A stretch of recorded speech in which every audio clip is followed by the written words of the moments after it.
So ayun, muling nagbabalik ang inyong lingkod, Sal TV Official muling nagbabalik. Kumusta na po ang lahat? At ito muli tayong magre-reaction dito kay Roy Name naman kung saan itong ating pinapanood ay si Bupil, no?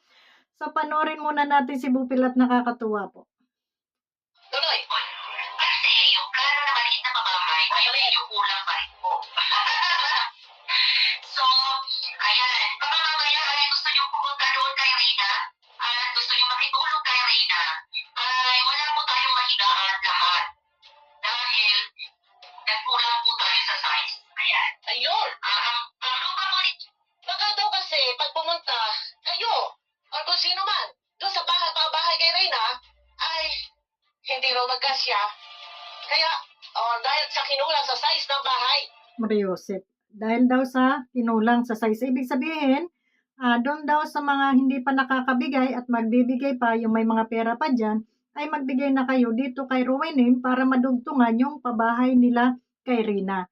So akala ko nga ba, tama yung sinabi ni Bupil, akala ko ba nasaan yung 1 million na pinagyayabang nito at kesyo yung may sasakyan at may driver pa, may nurse pa, na kung saan ay magbabantay dito kay Rina. Alam niyo po mga kababayan, sa mga nanonood dito kay Rowenim, parang awa nyo na, igising nyo na yung mga mata nyo, iuntog nyo na yung mga ulo nyo, kung hindi pa kayo natatauhan, no? Pinaglululoko na lamang po kayo ng babaeng ito para makalikom siya ng pera, no? Kasi, ilang buwan na, simula nung kunin nila si Rina, na sabi nila ipatatayuan nila ng 3 stories house. Bakit ngayon naging kubo yung bahay? Bakit ngayon nagsusulisit na naman to para kung na maidugtong at baka pag pumunta kayo doon ay hindi kayo magkasya doon sa kubo na ipinagawa nila. At may mga kontraktor pang nalalaman, no?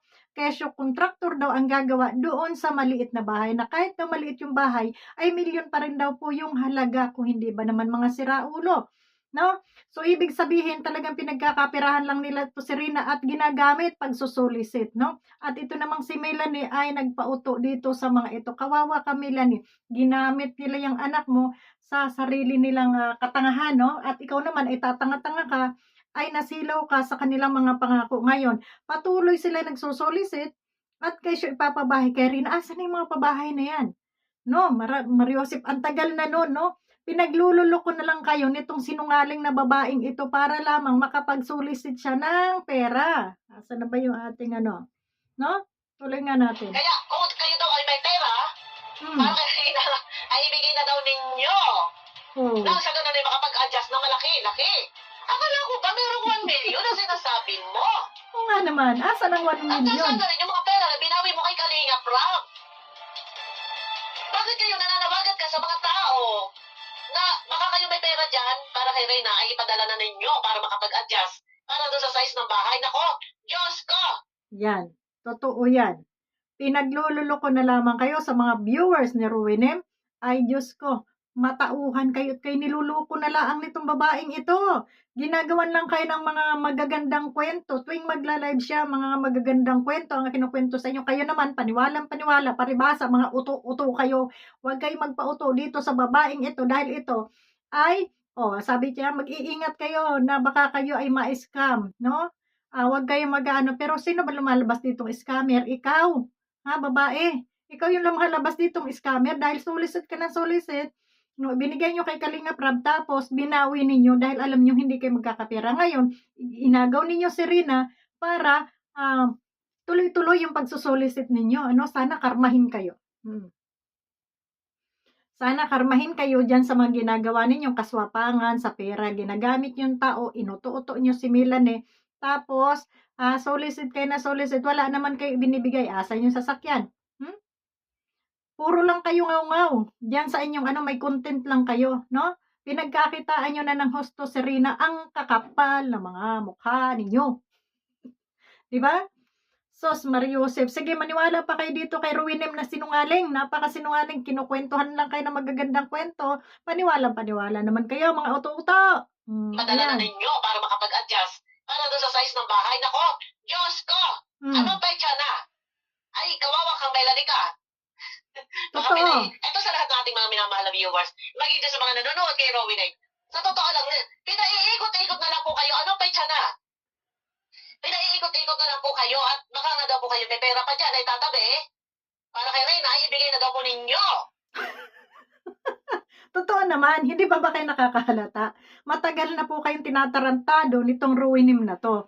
Kinukwentuhan lang kayo ng magaganda-gandang kwento na paniwalang-paniwala naman kayo tungkol kay Rina. Magbibigay lang ng kaunting update sa inyo, ito maganda na si Rina, mapula na yung labi, kesyo nakakapagsalita na, kayo namang mga uto-uto kayo. Ay ay talaga namang mga paniwalang-paniwala. Una-una sasabihin ko sa'yo, nung kunin si Rina ay magaling na. Nakakapagsalita, nakakapag-aral, nakakapagsalita siya ng matuwid, nakakapagpasalamat nga siya at alam niya pag tinatanong siya, alam niya kung ano yung sinasagot sa kanya. Ibig sabihin, walang sakit si Rina. Weak lang yung kanyang pag-iisip, medyo mahina lang, no, ang development niya, ha? So ngayon, kinuha ninyo, ngayon sasabihin ninyo na ito si Rina ay mataba na, ito si Rina ay maganda na, ito si Rina ay ganito na, para ano? Para may araw-araw kayong content, para makapangloko kayo sa mga kapwa ninyo, makapagsulisit kayo, at kukwentuhan nyo na may 3 stories house. Ngayon, anong nangyari? Bakit nang susulisit ka na naman? Bakit nang hihingi ka na naman? No? Mukha ka na makililimos, no? Para lang magkapera kayo? Ha? Ang kapal ng mga mukha ninyo. Ginawa yung kalakal, ginawa yung palabigasan, ginawa yung hanap buhay si Reyna. Yan ang totoo. Pero ang sinasabi ninyo na 3 stories house, mga katulong, mga driver, mga sasakyan, lahat yan ay kasinungalingan, no? Drawing, no? Ngayon, sasabihin ninyo, magbigay pa kayo kung sino mayroong pera dyan at para madugsungan yung bahay ni Reyna. Hala, mga ulol, sige, magbigay kayo. So yun lamang, maraming salamat sa inyo lahat and God bless po. Wag na kayo magpauto dito kay Ruenim at talaga namang kayo pinipirahan lamang. At ikaw, Melanie, gamitin mo naman yung utak mo. Hindi ka pa ba nakakahalata? Tinatarantado ka ng mga ito? Payag ka naman? Yun lang. Goodbye sa inyo lahat.